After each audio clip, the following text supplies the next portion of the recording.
ang food delivery rider na ito dahil ipinagmamalaki ang anak niyang magtatapos ng cum laude ang graduation photo ng kanyang anak.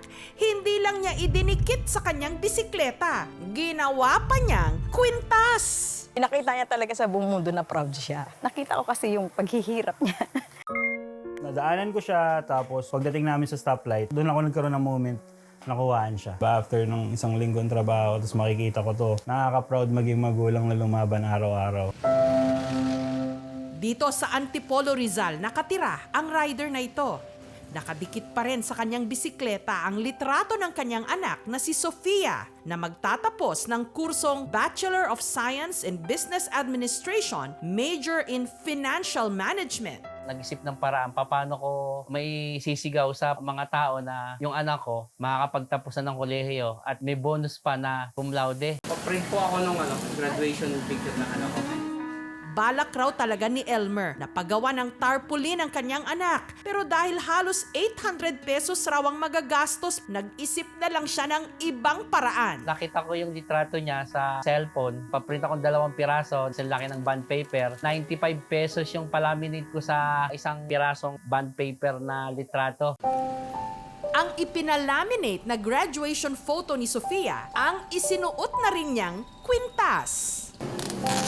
Habang ang litrato namang inilagay niya sa plastic envelope ang nakadikit sa compartment ng kanyang bisikleta. Nahihiya po ako nung una po, pinipigilan ko lang siya. Akala ko po hindi niya po gagawin. Gulat na lang po ako na tinotoo niya po. Masaya po ako, ma'am. Napasaya ko po yung papa ko. Dating OFW sa Saudi si Elmer, pero taong 2006, napilitan daw siyang bumalik ng Pilipinas para alagaan ang kanyang asawang si Sonia, na nooy na-diagnose na may cancer sa matres. Matapos ang 2 taon, si Sonia namatay. Simula nung maulila sila sa ina, kinupkup na kasi ng nanay ko yung anak kong babae at yung anak kong lalaki. At ako araw-araw naman umaalis para maghanap buhay.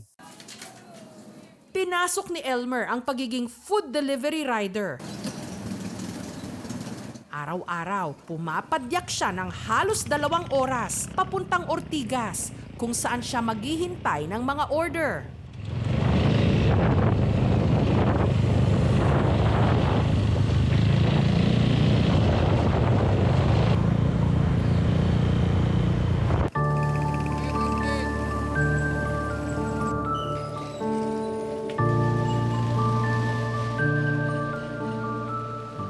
Mahirap po yung mag-deliver ng pagkain. Napakainit po. Pagka umuulan po, basang-basa ka talaga.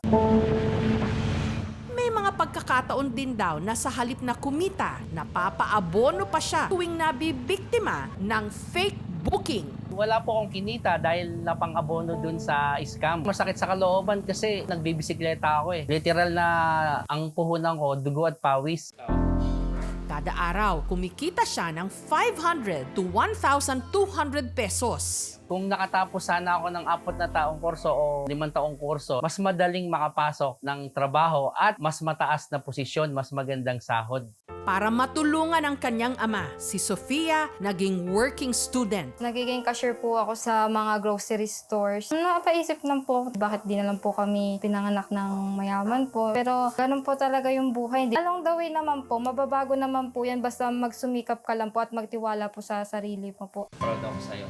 Mabuti na lang at ang kanilang mga sakripisyo unti-unting nagbubunga. Bukod kasi sa graduating na sa kursong Mechanical Engineering, ang panganay ni Elmer na si Benji, gagraduate na nga rin ang bunso na si Sofia na cum laude pa.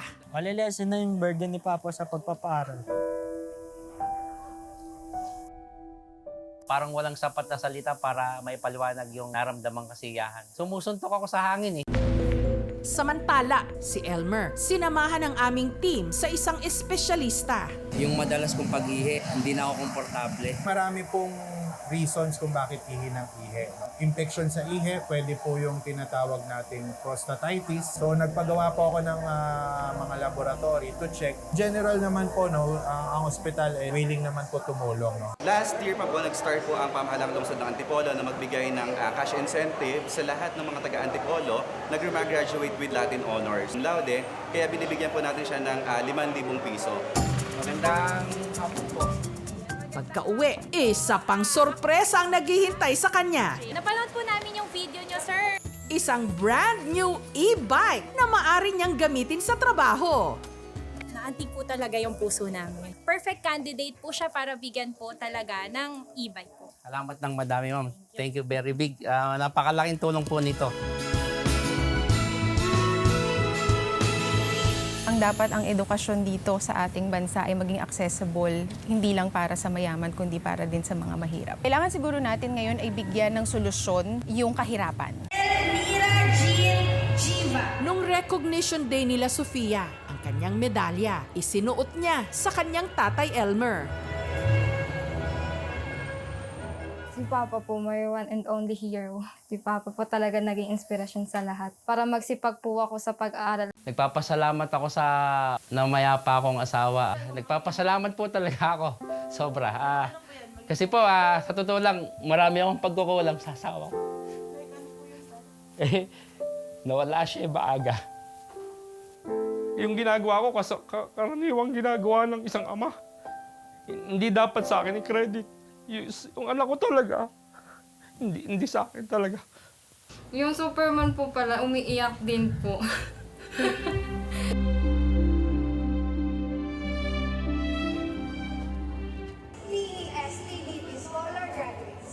At dito ngang Miyerkules, ang pinakahinihintay na pagmarcha ni Sofia. Malanao, Sofia 8. Mabuhay! Si Elmer napatayo sa tuwa. Napakasaya. Kasiyahang ay hirap ipaliwanag ng mga salita. Pagkatapos ng graduation, uuwi lang kami dito. Bibili akong 2 manok para celebrate ng masarap at masaya yung graduation. Ang hindi alam ng mag-aama ay naghihintay sa kanilang sorpresa. Dahil sagot na namin ang kanilang graduation celebration lunch.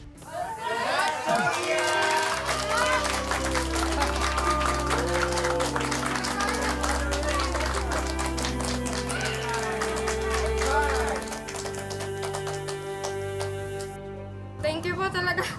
Iniisip ko nga po kanina kung ano po yung ihahanda namin kasi ano din po, sabi ko kay pabili na lang po ng pansit dyan kahit isa po. Kahit nung 18th birthday ko po, ano lang din po, wala din pong ganito mo. Kasi alam ko naman po na hindi po kaya ni Papa na magganto po. Sobrang kasiyahan. Talaga, napakasaya. You are not just a father to us, ni Kuya po.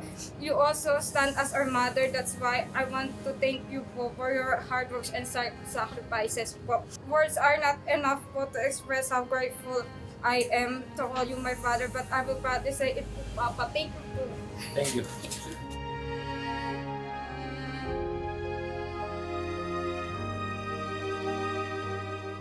Anak, Sophia, pangarap ka. Mataas na pangarap na kaya mong abutin bago ako tumigil sa pagbabike. Gusto ko matagumpay ka na at matatag ka na.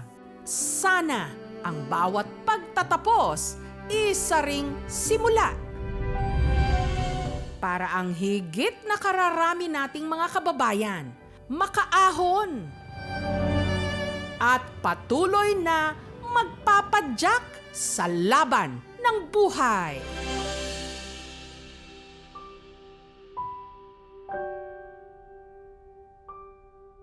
Thank you so much mga kapuso. Kung nagustuhan niyo po ang videong ito, subscribe na sa GMA Public Affairs YouTube channel.